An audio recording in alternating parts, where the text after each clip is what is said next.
मैं हूं doctor Abhijeet Ranjan, gastroenterologist from ARS gastro and liver centre. आज हम बात करेंगे कैसे एक पेशेंट का जर्नी डायग्नोसिस से लेके रिकवरी तक हुआ और किस तरह हम अपने सेंटर में इंश्योर किए कि हर स्टेप पे उन्हें बेस्ट केयर मिले। देखिए, फर्स्ट स्टेप जो होता है इंपॉर्टेंट होता है कि पेशेंट का सिम्टम्स। आज के दिन में मैं देखता हूँ कि जितने सारे डॉक्टर्स होते हैं मैक्सिमम रिपोर्ट्स, पेशेंट भी रिपोर्ट्स ही दिखाता है, भला उसको पता नहीं है। बट हम एज ए डॉक्टर सबसे पहले है पेशेंट को पहले रिपोर्ट्स को रख के पेशेंट से बात करें कि सिम्टम्स आपका क्या है। सबसे इंपॉर्टेंट, अगर मेरे 10 मिनट में किसी पेशेंट को देता हूँ तो 5 मिनट्स तक मैं उसके सारे सिम्टम्स समझता हूँ। 4 मिनट्स मेरा रहता है कि उसके रिपोर्ट्स और उनसे बात करें, समझाए बीमारी के बारे में, और लास्ट के 1 मिनट में दवाइयाँ। तो इंपॉर्टेंट होता है सिम्टम्स। देखिए, कई बार बीमारियाँ जो है ना कन्फ्यूजन भी होती है, 3-4 बीमारियाँ। अब भला पेट के अंदर पैंक्रियाज भी है, लिवर भी है, गॉल ब्लैडर भी है, पेट है, आते हैं। सो पेट का दर्द तो ऐसे तो आप सीधे सीधे अल्ट्रासाउंड करा सकते हो, बट इंपॉर्टेंट क्या है ना, कई बार पेशेंट का डायग्नोज नहीं हो पाता है क्योंकि सबसे इंपॉर्टेंट है सिम्टम्स।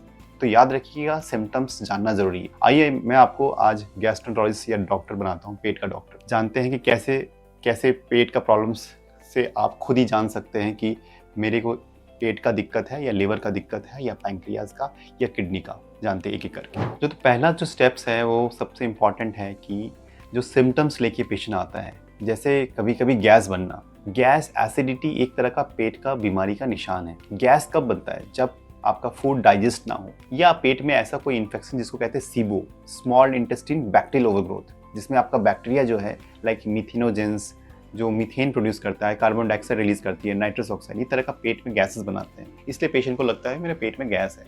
कुछ लोगों को गैस रिलीज होती है क्योंकि जो है मसल है नीचे वाली जो फूड पाइप को क्लोज करती है वो खुल जाती है और डकारे आते रहते हैं। कुछ लोग कहते हैं कि मेरे फार्ट्स आते हैं, बहुत ज़्यादा गैस रिलीज होती है। तो ये भी एक तरह का गैस का प्रॉब्लम है। सेकंड, जानते हैं एसिडिटी क्यों होती है। एसिडिटी मतलब पेट में एसिड बनना। तो एसिड तो सभी का बनता है, बट मान लीजिए अगर मेरे पेट के अंदर 10 ml बन रहा है, हो सकता है आपके पेट में 20 ml बन रहा हो। ऐसा क्यों बन रहा है? हो सकता है पेट के अंदर इन्फेक्शन हो गया हो सकता है बाइल एसिड रिफ्लक्स हो रहा है, हो सकता है कि नॉर्मल एसिड बन रहा है बट आपका जो फूड पाइप है वो खुला हुआ है, इसलिए वो एसिड ऊपर आ रही है, जिसको कहते हैं GERD, गैस्ट्रोइसोफेजियल रिफ्लक्स डिजीज। ये लाइफस्टाइल के चलते भी हो सकता है, एक्स्ट्रा जो टी कॉफी लेने से भी होता है, सॉफ्ट ड्रिंक्स, फैटी मील्स खाने के बाद तुरंत लेटना, बुजुर्गों में मिलता है जिनका मसल वीकनेस हो जाता है। तो इंपॉर्टेंट है कि एसिडिटी अगर होती है तो ये सब कारण होते हैं। आइए जानते हैं नेक्स्ट और क्या प्रॉब्लम हो सकता है। Third problem, heaviness. हेवीनेस मतलब खाने के बाद भारीपन। हेवीनेस कब होता है? जब हमारा जो पेट है वो डाइजेस्ट नहीं कर पाता है तो हेवीनेस फील होती है। अगर खाने के तुरंत बाद अब हेवीनेस हो रही है, इसका मतलब गैस्ट्रिक एसिड जो है वो कम बन रहा हो, तो इसमें हमें एंजाइम्स लेनी पड़ती है। अगर खाने के बाद 1.5 से 2 घंटे बाद अगर हैवीनेस हो रहा है, इसका मतलब है स्मॉल इंटेस्टाइन में एंजाइम्स कम बन रहे हैं, तो उसमें हमें अलग तरह का मेडिसिन देने होते हैं। कुछ लोग का हैवीनेस होती है जब पेशेंट को गैस्ट्रोपेरेसिस तरह का बीमारियां होती है, जो एक डायबिटिक पेशेंट्स में होते हैं।